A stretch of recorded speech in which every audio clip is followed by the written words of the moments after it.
apparently Governor Desantis is taking action against Bud Light. So we'll see what's happening here. Let's kind of uh, The owner of Bud Light, InBev, their stock's tanking. It's a shareholder massacre.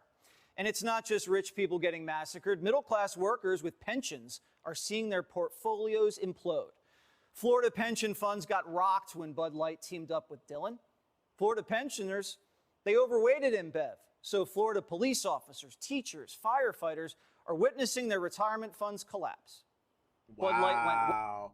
I need somebody. I need a financial person to come explain that to me because I didn't know that. Your retirement fund collapsing over Bud Light? I need somebody much more smarter than me to come explain that to me. So if y'all know somebody, maybe another YouTuber, maybe somebody you know personally that can speak to that, I would love to hear it. Woke and first responders went broke. So Florida Governor Ron DeSantis is calling on the board, who runs the Florida Pension Fund, to sell all InBev stock, unload Bud Light, and get out while they can. Florida Governor Ron DeSantis joins me now. So, Governor, how badly did this pension take a hit? Well, we had over $50 million worth of InBev stock in the pension. Of course, Florida's pension fund's about $180 billion. So it's a pretty big endeavor, but it has absolutely hurt teachers. It has absolutely hurt other pensioners. And, you know, we talk about woke corporations, and a lot of times we focus on, understandably, how they're trying to change society, get involved in politics, and we fight back against that. We did that against Disney and others, and that's important. But the flip side of it is just as you suggest, when you start pursuing a political agenda at the expense of your shareholders, that's not just impacting very wealthy people, it impacts hardworking people who were police officers, firefighters, and teachers in terms of the pension. So what we're doing, since we do have these shares, we believe that when you take your eye off the ball like that, you're not following your fiduciary duty to do the best you can for your shareholders. So we're going to be launching an inquiry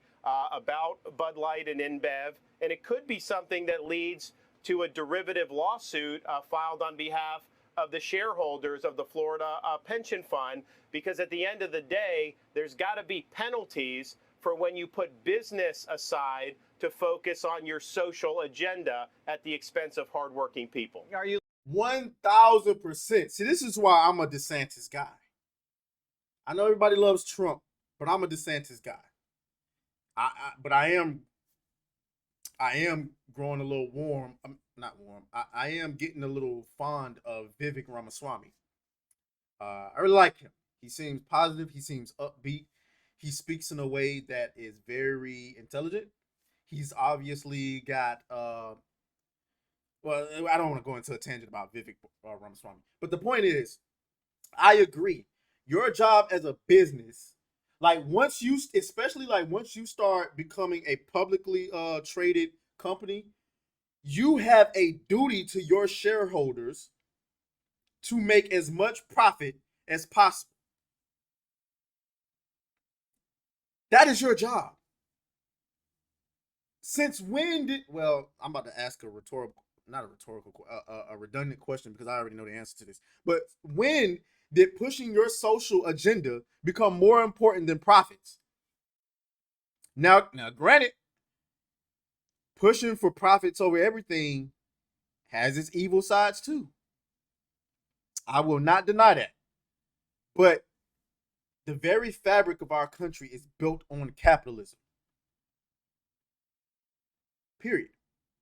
So this idea that, oh no, you know, I'm telling you, they trying to change the very fabric of what America is, and it's going towards communism. You looking at Disney too? I don't know if you saw the show last night, Snow White and the Seven Dwarfs. Disney's firing 6 of the dwarves. They think being a dwarf isn't inclusive enough, Governor.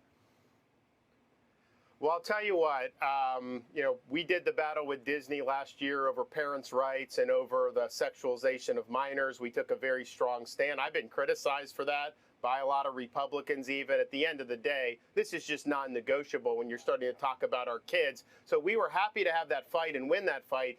But I'll tell you, from a shareholder perspective, to have a family company go down that road was a huge catastrophic mistake. I know that there's a lot of people out there that are looking at doing that. You know, we're a little bit still in litigation with them because they've tried to sue us. So I don't know that we'd be the right one to do it, but I definitely think you're going to end up seeing that because the value has just plummeted. And I think it all goes back to pursuing a social agenda over what makes the best sense economically. Kudos to him. I don't know if they're going to actually go through with a lawsuit or not, but I'm in support of that. You know what I'm saying? Like, these companies need to be held responsible, dude. They need to be held responsible. Period. So, like, hey, yeah, get on your horse. Let's see what some of these comments The are saying. owner of Bud Light, InBev. Let's see what some of these comments are saying. In the normal world, the CEO of any company that did what Bud Light has done to its shareholders would already be gone. True. Hey, Waters, when you finish your interview with Vivek Ramaswamy, I can't believe that as a parting shot, you told him run Vivek Ram. Are you comparing him to Ford? Oh, okay. Don't know what that as well. Sorry, Bud did the tanking, not Dylan. I sort of agree with that.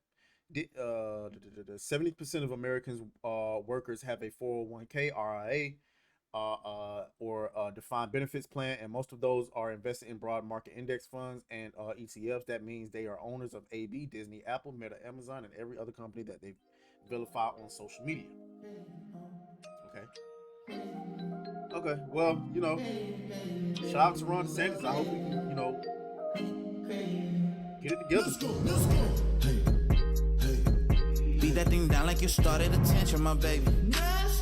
You had some plans with your man, just tell him to cancel, my baby.